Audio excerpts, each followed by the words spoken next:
गणानां त्वा गणपतिं हवामहे कविं कवीनामुपमश्रवस्तमम्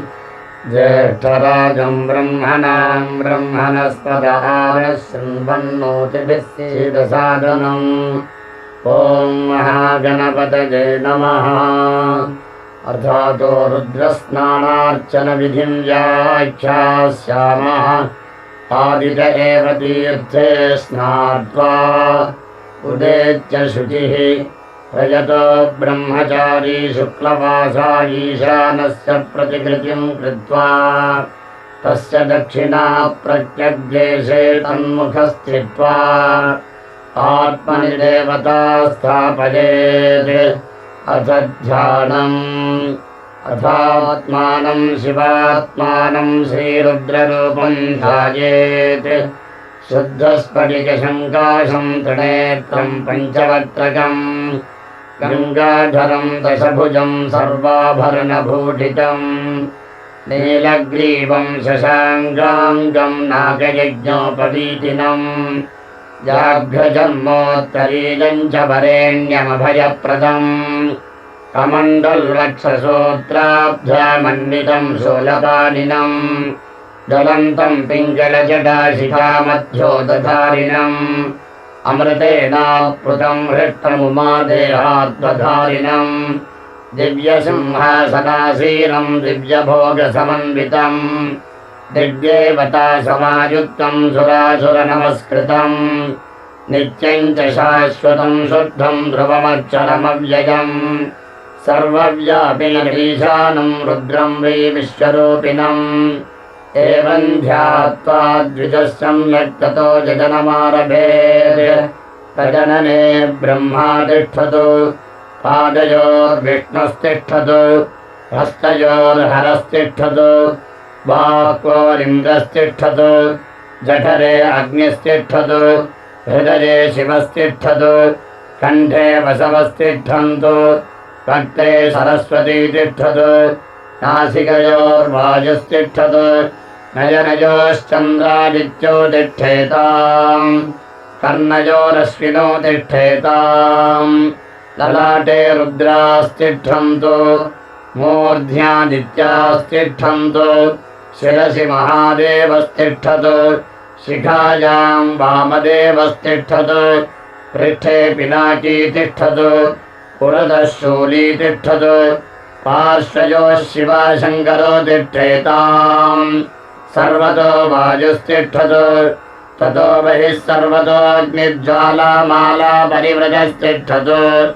सर्वे कृङ्गेषु सर्वा देवता यथा स्थानं तिष्ठन्तु, मां रक्षन्तु, सर्वान् महाजनान् रक्षन्तु। अग्निर्मे वातिश्रुतः वाग्हृदये हृदयं मयि अहममृते अमृतं ब्रह्मणि वायुर्मे प्राणे श्रुतः प्राणो हृदये हृदयं मयि अहममृते अमृतं ब्रह्मणि सूर्यो मे चक्षुषि श्रुतः चक्षुर्हृदये हृदयं मयि अहममृते अमृतं ब्रह्मणि चन्द्रमा मे मनसि श्रुतः मनो हृदये हृदयं मयि अहममृते अमृतं ब्रह्मणि दिशो मे श्रोत्रे श्रुताः श्रोत्रकं हृदये हृदयं मयि अहममृते अमृतं ब्रह्मणि आपो मे रेतसि श्रुताः रेतो हृदये हृदयं मयि अहममृते अमृतं ब्रह्मणि पृथिवी मे शरीरे श्रुता शरीरकं हृदये हृदयं मयि अहममृते अमृतं ब्रह्मणि ओषधिवनस्पतयो मे लोमसु श्रुताः लोमानि हृदये हृदयं मयि अहममृते अमृतं ब्रह्मणि इन्द्रो मे बले श्रुतः बलकं हृदये हृदयं मयि अहममृते अमृतं ब्रह्मणि पर्जन्यो मे मूर्ध्नि श्रितः मूर्ध्वा हृदये हृदयं मयि अहममृते अमृतं ब्रह्मणि ईशानो मे मन्यो श्रितः मन्युर्हृदये हृदयं मयि अहममृते अमृतं ब्रह्मणि आत्मा आत्मनि श्रितः आत्मा हृदये हृदयं मयि अहममृते अमृतं ब्रह्मणि पुनर्म आत्मा पुनरायुरागात् पुनः प्राणः पुनराकूतमागात् वैश्वानरो रश्मिभिर्वावृधानः अन्तस्तिष्ठत्वमृतस्य गोपाः अथैनं गन्धाक्षतपत्रपुष्पधूपदीपनैवेद्यताम्बूलैरभ्यर्च आत्मानं प्रत्याराधयेत् आराधितो मनुष्यैस्त्वं सिद्धैर्देवासुरादिभिः आराधयामि भक्त्या त्वां मां गृहाण महेश्वर आत्त्वावहन्तु हरजः सचेतश्वेतैरश्वैः सह केतुमद्भिः वाताजितैर्बलवद्भिर्मनाय वैराजाय शीघ्रं मम हव्याय शर्वो त्र्यम्बकं जयामहे सुगन्धिं पुष्टिवर्धनम् उर्वारुकमिव बन्धनान् मृच्छोर्मृक्षेजमावृताः गौरीमाजसलिलानिदक्षत्ते कपदी द्विपदी सा चतुष्पदी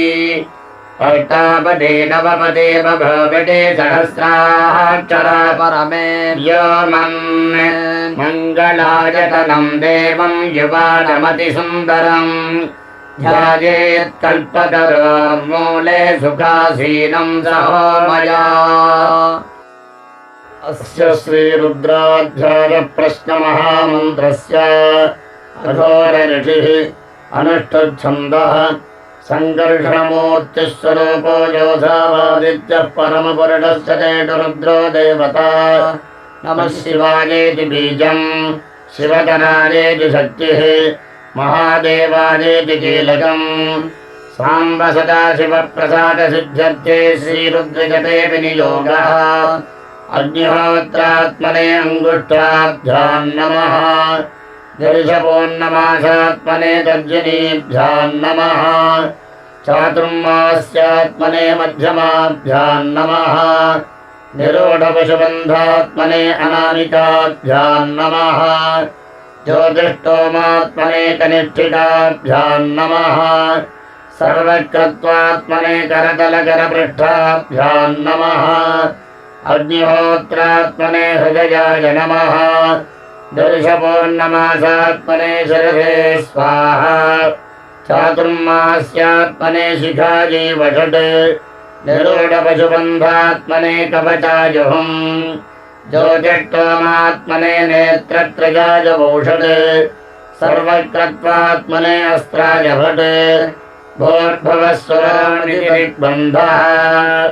ध्यानम् आपादालनभस्थलान्तभुवनब्रह्माण्डमाविस्फुरत् ज्योतिष्पाणिजलिङ्गमौलिविलसत्पूर्णेन्द्रवान्तामृतैः हस्तोकात्पुटमेकमीशपरिशं रुद्रानुवाकाञ्जपन् ध्यायेदीप्सजसिद्धरे ध्रुवपदं विप्रोऽभिषिञ्चेच्छिवम् ब्रह्माण्डव्याप्तदेहाभसितहिमरुचा भासमाना भुजङ्गैः कण्ठे कालाः कपर्दाः कलितशशिकलाश्चन्दकोजन्दहस्ताः रक्षा रुद्राक्षमालाः प्रकटितविभवाः शाम्भवा मूर्तिभेदाः रुद्राः श्रीरुद्रसूक्तप्रकटितविभवान् प्रयच्छन्ति सौख्यम् सञ्च मे मयश्च मे प्रियञ्च मे नु कामश्च मे कामश्च मे सोमरसश्च मे भद्रञ्च मे श्रेयश्च मे वस्यश्च मे यशश्च मे भगश्च मे द्रविणञ्च मे यन्ता च मे धर्ता च मे क्षेमश्च मे धृतिश्च मे विश्वञ्च मे महश्च मे संविच्च मे ज्ञात्रञ्च मे सोश्च मे प्रसोश्च मे क्षीरञ्च मे रजश्च मरुतञ्च मे मृतञ्च मे यक्ष्मञ्च मे नामयच्च मे जीवातुश्च मे दीर्घायुत्तञ्च मे नमित्रञ्च मे भजञ्च मे सुगञ्च मे शयनञ्च मे शोषा च मे सुदिनञ्च मे ॐ शान्तिः शान्तिः शान्तिः ॐ नमो भगवते रुद्राय नमस्ते रुद्रमन्यवपुतो दैषवे नमः नमस्ते अस्तु धन्वने बाहुभ्यामुदते नमः जातगिडः शिवतमा शिवं बभूवते धनुः शिवा शरव्या जातवतजानो रुद्रमृडया जाते रुद्रशिवा तनोरघोरा पापकाशिनी अजानस्तनुवाशं तमजा गिरिशं ताभिचाकशीः याभिषङ्गिरिशन्तहस्ते बिभर्ष्यस्तवे शिवाङ्गिरित्यताङ्कुरमाहिकं देः पुरुषं जगत् शिवेन वचसात्पा गिरिशाच्छा वदामसि यथा नः सर्वमिज्जगदलक्ष्मणं सुमना असत् अध्यवोचदधिभक्ता प्रथमो दैव्योभिडगे अजीगिश्च सर्वान् जम्भजन् सर्वाश्च जातु धान्यः असौजस्ताम्र अरुणवुत बभ्रस्सु मङ्गलः ये चैवागं रुद्राभितो दिक्षुश्रुताः सहस्रशो वैशाखं हेडजीमहे असह्योपसर्पति नीलग्रीवो विलोहितः उतैनं गोपा अदृशन्नदृशन्नुदाहार्यः उतैनं विश्वभूतानि च दृष्टो मृडजातिनः नमो अस्तु नीलग्रीवाय सहस्राक्षाय मेजुटे अथो ये अस्य चत्वानो हन्तेभ्यो करन्नमः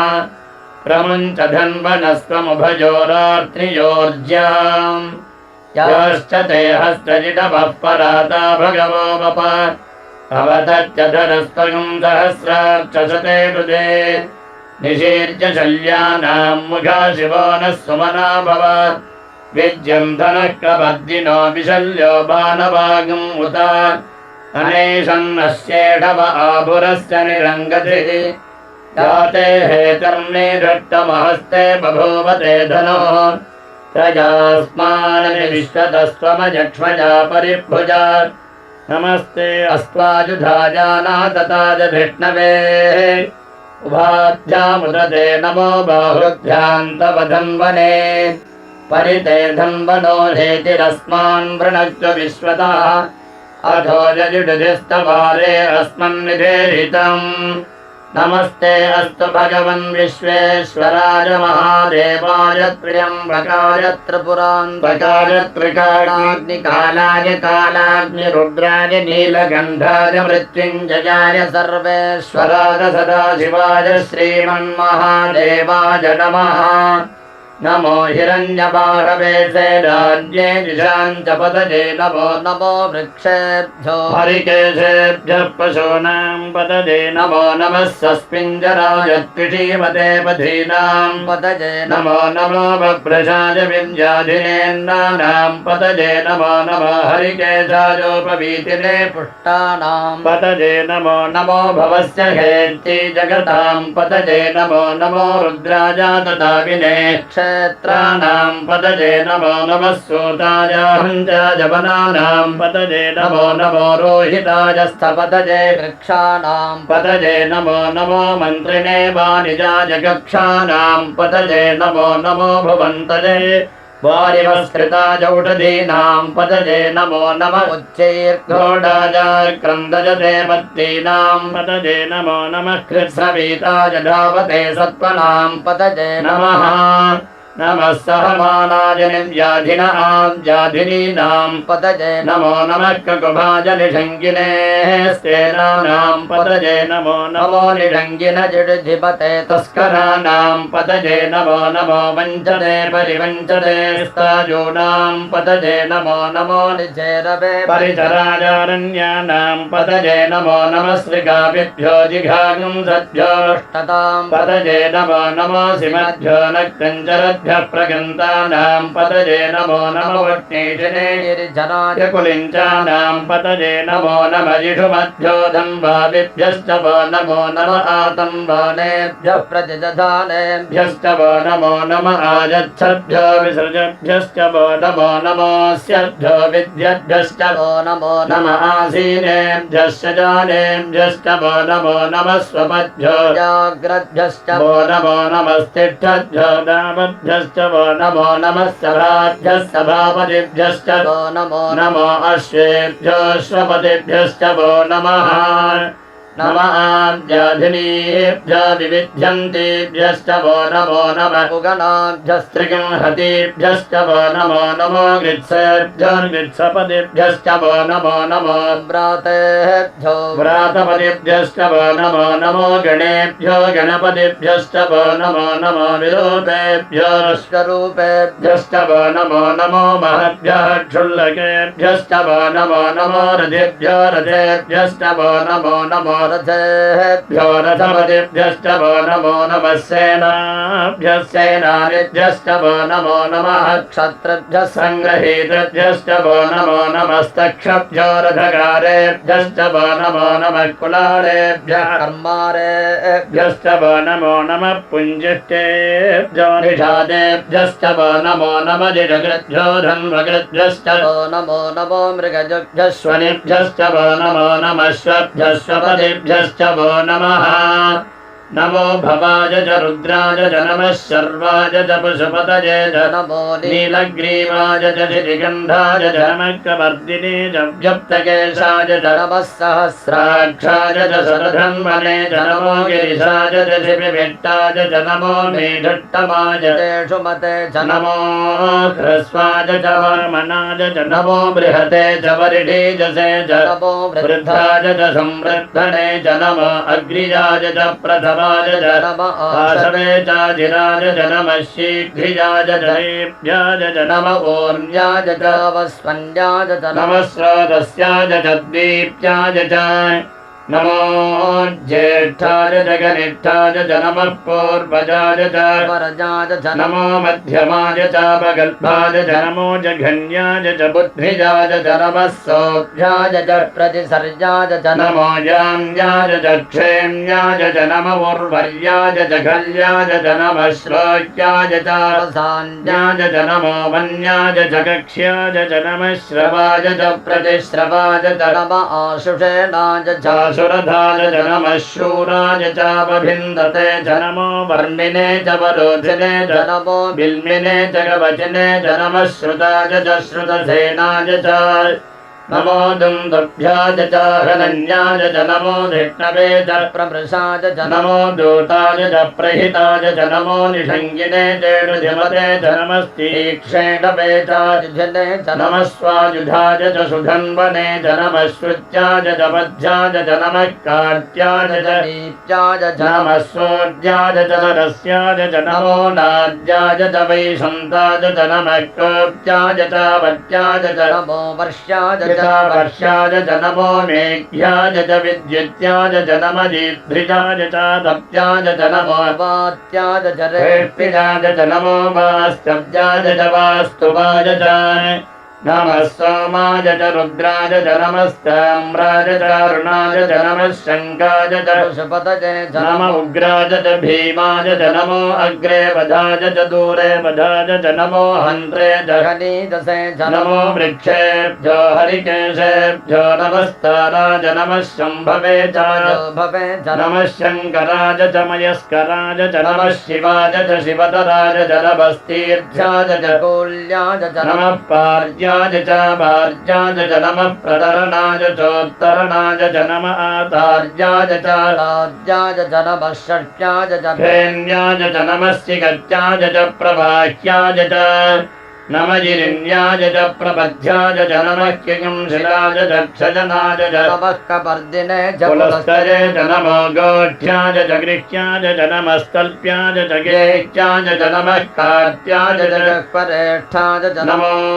हृदयाय च निवेष्ट्याय च नमः पाकं सव्याय च रजस्याय च नमः शुष्याय च हरित्याय च नमो लोप्याय च लप्याय च नमः ऊर्व्याय च सौर्व्याय च नमः पन्याय च वर्णसज्जाय च नमोपगुरमानाय च विघ्नते च नमः आख्यते च प्रख्यते च नमो वक्किरिकेभ्यो देवानागं हृदयेभ्यो नमो विच्छेनकेभ्यो नमो विचम्बत्केभ्यो नमः निर्हतेभ्यो नमः आमीवर्तेभ्यः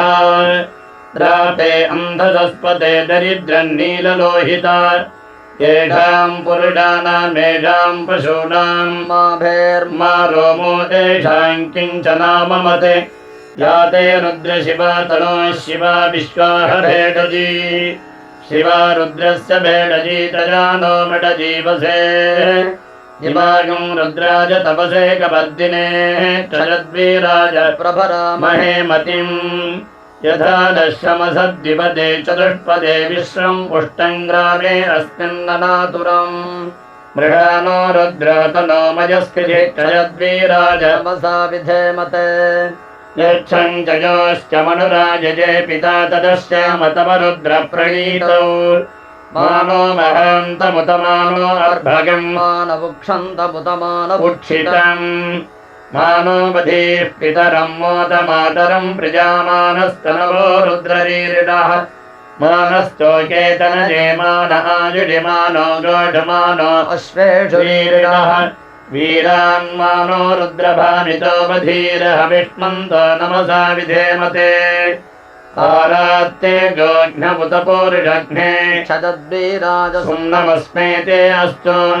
रक्षा जनो अधिज देव ब्रूह्यधा जनः सन्मजच्छद्विबर्हाः स्तुहि श्रुतङ्गर्तसदङ्गिवानं मृगन्न भीममुपात्रमुग्रम् मृडाचरित्रे रुद्रस्तवानो अन्यन्ते अस्मन्निपवन्तु सेनाः परिणो रुद्रस्य हेतुर्वृणक्तपरित्वेदस्य दुर्मतिरघायोः तव स्थिरामघवद्धस्तनश्चमेध्वस्तोकायतनजाय मृडजा मीढुट्टमशिवतमशिवो नः सुमना भवान् परमे वृक्षायुधं निधाय कृत्यं वसान आचर पिनाकम् बिभ्रतागैः विगिरितविलोहित नमस्ते अस्तु भगवः दास्ते सहस्रकं हेतजोऽन्यमस्मन्निपवन्तु ताः सहस्राणि सहस्रधा बाहवोस्तव हेतजः तासामीशानो भगवः पराचीनां भ्राकृति सहस्राणि सहस्रशो जे रुद्रादिभूम्याः तेषागं सहस्रजो जने मधन्वानि तन्मसि अस्मिन्महत्यर्नवेऽन्तरिक्षे भवाधि नीलग्रीवाश्चितिगन्धाः सर्वा अधः क्षमाचराः नीलग्रीवाश्चितिगन्धादिवगं रुद्रा उपसृताः ते वृक्षेण सस्मिञ्जरा नीलग्रीवा विलोहिताः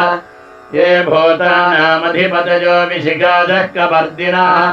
ये अन्नेन विविध्यन्ति पात्रेण पिबतो जनाले ये पथां पथि रक्षयैलवृताजब्जुषः ये तीर्थानि प्रचरन्ति श्रिकावन्तो निषङ्गिनः यजेतावन्तश्च भोजागुन्दश्च दिशो रुद्राविदश्चरे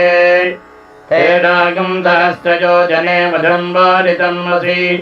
नमो रुद्रेभ्यो जे पृथिव्याञ्जेऽन्तरिक्षे जय दिविजय येषामन्नं वातो वर्षमिषवस्तेभ्यो दश प्राचीर्दश दश दक्षिणा दश प्रतीचेर्दशोदीचेर्दशोर्ध्वास्तेभ्यो नमस्ते तेनो मृडयन्त तेजं विष्णोजश्च नोद्वेष्टि जम्भे दधामि त्र्यम्बकं जजामहे सुगन्धिं पुष्टिवर्धनम् उर्वारुकमिव बन्धनान् मृत्योर्मुक्षीजमामृतात् यो रुद्रो अग्नो यो अक्षयवोढधीर्यो रुद्रो विश्वा भुवना विवेश तस्मै रुद्राय नमो अस्तु तमुष्टिः यस्विषुः सुदम्बायो विश्वस्य क्षजति भेषजस्य महेशो मनसाय रुद्रन्नमोभिर्देवमसुरन्दुवस्य अयं मे हस्तो भगवानयं मे भगवत्तरः अयं मे विश्वभेदजोऽयं शिवाभिमर्जनः ये ते सहस्रमयुजं पाशामृत्योमत्याजहन्तवे तानि यज्ञस्य मायजा सर्वानवयजामहे मृत्यवे स्वाहा ॐ नमो भगवते सदाशिवाय श्रीरुद्राय विष्णवे मृत्युर्मे पाहि प्राणानां ग्रन्थिरतिरुद्रो मा विशान्तकः तेनान्नेनाप्यायस्व नमो रुद्राय विष्णवे मृत्युर्मे पाहि ॐ शान्तिः शान्तिः शान्तिः अग्ना विष्णो सजोटसेवावर्धन्तु वाङ्गिरः जुम्लैर्वाजेभिरागतम् वाजश्च मे प्रसवश्च मे प्रयतिश्च मे प्रसिद्धिश्च मे धीतिश्च मे क्रतुश्च मे स्वरश्च मे श्लोकश्च मे श्यामश्च मे श्रुतिश्च मे ज्योतिश्च मे सुरश्च मे प्राणश्च मे पानश्च मे जानश्च मे शुश्च मे चित्तं च महाधीतं च मे वाक् च मे मनश्च मे चक्षुश्च मे श्रोत्रं च मे दक्षश्च मे बलं च ममोजश्च मे सगश्च आयुश्च मे जना च आत्मा च मे नोश्च मे शर्म च मे वर्म च मेऽङ्गानि च मे स्थानि च मे परोगं च मे शरीराणि च मे जैष्ठ्यं च महाधिपत्यं च मे मन्यश्च मे भामश्च मे मश्च मे अम्भश्च मे जयमा च मे मजिमा च मे वरिमा च मे प्रतिमा च मे वष्मा च मे द्राघुजा च मे वृद्धं च मे वृद्धिश्च मे सत्यं च मे श्रद्धा च मे जगच्च मे धनं च मे वशश्च मे तुषिश्च मे क्रीडा च मे मोदश्च मे जातं च मे जनिष्यमानं च मे सूक्तं च मे सुकृतं च मे विक्तं च मे वेद्यं च मे भूतं च मे भविष्यच्च मे सुखं च मे सुपथं च वरद्धं च मे वृद्धिश्च मे कृत्यं च मे कृत्यश्च मे मतिश्च मे सुमतिश्च मे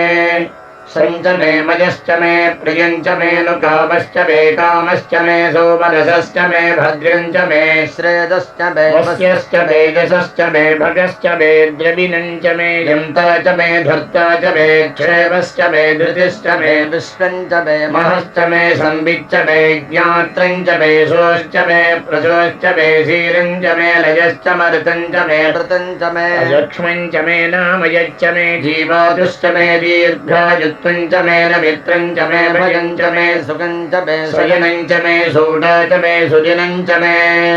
कोच्च मे सोनुता च मे भयश्च मे रसश्च मे घृतं च मे मधु च मे शक्तिश्च मे सपीतिश्च मे कृषिश्च मे वृष्टिश्च मे जैत्रं च मौद्भिद्यं च मे रजिश्च मे राजश्च मे पुष्टं च मे पुष्टिश्च मे विभुज मे प्रभुज मे बहुज मे भोजश्च मे पूर्णं च मे पूर्णकरं च मे क्षितिश्च मे कूजवाश्च मेऽन्नं च मे क्षुश्च मे व्रीहयश्च मे जवाश्च मे माघाश्च मे तिलाश्च मे मुद्गाश्च मे खल्वाश्च मे गोधूमाश्च मे मधुराश्च मे प्रियङ्गवश्च मे नवश्च मे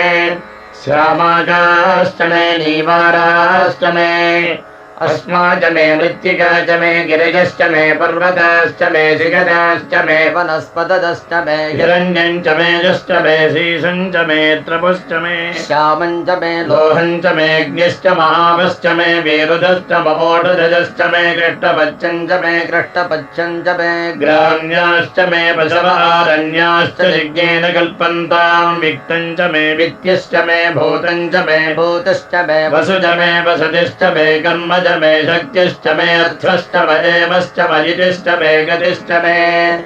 अग्निश्च मयिन्द्रश्च मे सोमश्च मयिन्द्रश्च मे सविता च महेन्द्रश्च मे सरस्वती च मयिन्द्रश्च मे पूजा च मयिन्द्रश्च मे बृहस्पतिश्च मयिन्द्रश्च मे मित्रश्च महेन्द्रश्च मे वरुणश्च मयिन्द्रश्च मे त्वष्टा च मयिन्द्रश्च मे धाता च मयिन्द्रश्च मे विष्णुश्च मयिन्द्रश्च मे शिरो च महेन्द्रश्च मे मरुतश्च मयिन्द्रश्च मे विश्वे च मे देवा इन्द्रश्च मे पृथिवी च मयिन्द्रश्च मे अन्तरिक्षं च महेन्द्रश्च मे द्यौश्च महीन्द्रश्च मे दिशश्च महीन्द्रश्च मे मूर्धा च महीन्द्रश्च मे प्रजापतिश्च महीन्द्रश्च मे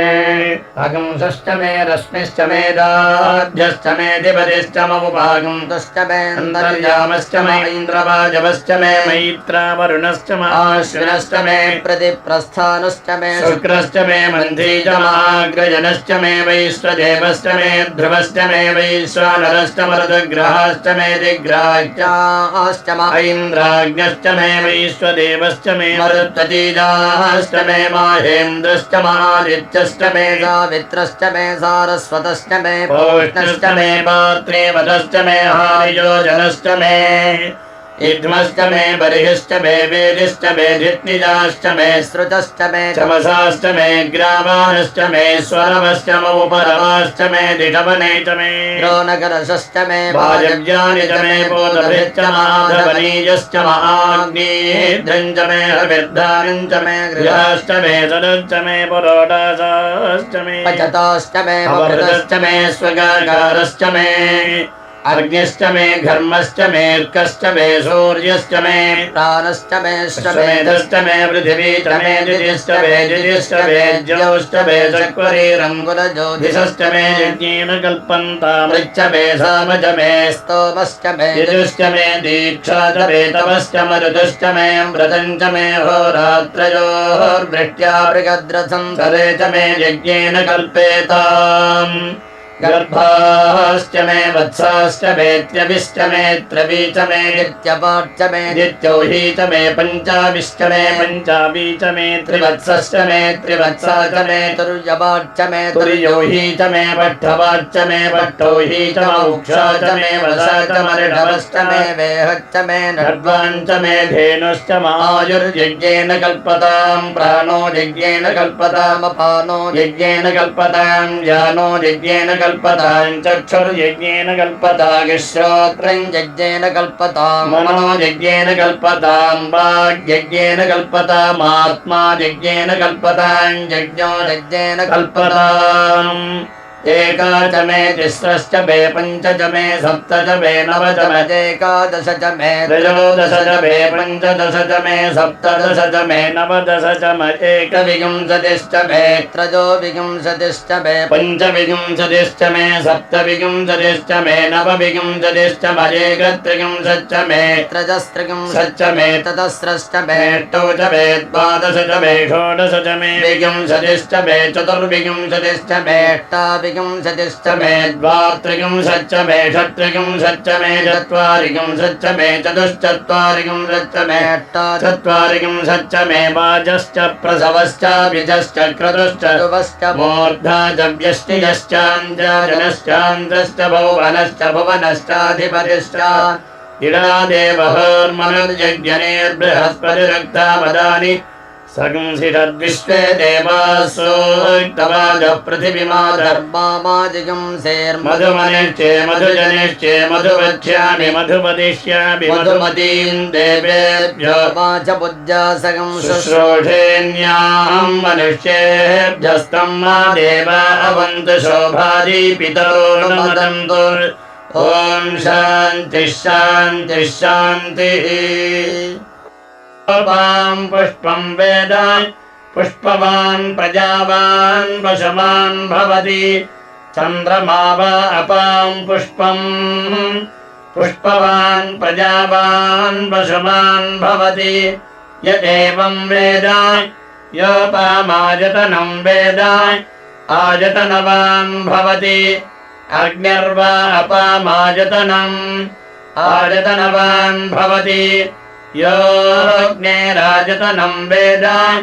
आयतनवान् भवति आपो वा अग्नेरायतनम् आयतनवान् भवति य एवं वेद योपामायतनं वेद आयतनवान् भवति वायुर्वा अपामायतनम् आयतनवान् भवति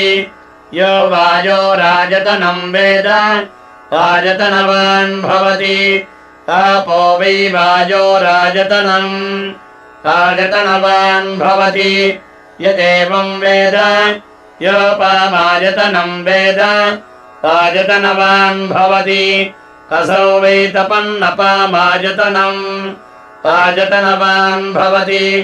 यो वश्यतपद आयतनं वेद आयतनवान् भवति आपो वा अमश्यतपद आयतनम् आयतनवान् भवति य एवं वेद योपामायतनं वेद आयतनवान् भवति चन्द्रमा वा अपामायतनम् आयतनवान् भवति यश्चन्द्रमस आयतनं वेद आयतनवान् भवति आपो वै चन्द्रमस आयतनम् आयतनवान् भवति य एवं वेद योपामायतनं वेद आयतनवान् भवति नक्षत्राणि वा अपामायतनम् आयतनवान् भवति यो नक्षत्राणामायतनं वेद आयतनवान् भवति आपो वै नक्षत्राणामायतनम् आयतनवान् भवति य एवं वेद योपामायतनं वेद आयतनवान् भवति पर्जन्यो वा अपामायतनम् आयतनवान् भवति यः पर्जन्यस्यायतनं वेद आयतनवान् भवति आपो वै पर्जन्यस्यायतनम् आयतनवान् भवति य एवं वेद योपामायतनं वेद आयतनवान् भवति संवत्सरो वा अपामायतनम् आयतनवान् भवति यः संवत्सरस्यायतनं वेद आयतनवान् भवति आपो वै संवत्सरस्यायतनम् आयतनवान् भवति य एवं वेद योत्सनावं प्रतिष्ठितां वेद प्रत्येव तिष्ठति राजाधिराजाय प्रसह्य साहिने नमो वयं वै श्रवणाय कुर्महे समे कामान् कामकामाय मह्यम् कामेश्वरो वै श्रवणो ददातु कुबेराय वै श्रवणाय महाराजाय नमः ॐ तद्ब्रह्मा ॐ तद्वायुः ॐ तदात्मा ॐ तत्सत्यम् ॐ तत्सर्वम् ॐ तत्पुरोर्नमः अन्तश्चरति भूतेषु गुहायां विश्वमूर्तिषु त्वं यज्ञस्त्वं वषट्कारस्त्वमिन्द्रस्त्वं रुद्रस्त्वं विष्णुस्त्वं ब्रह्मत्वं प्रजापतिः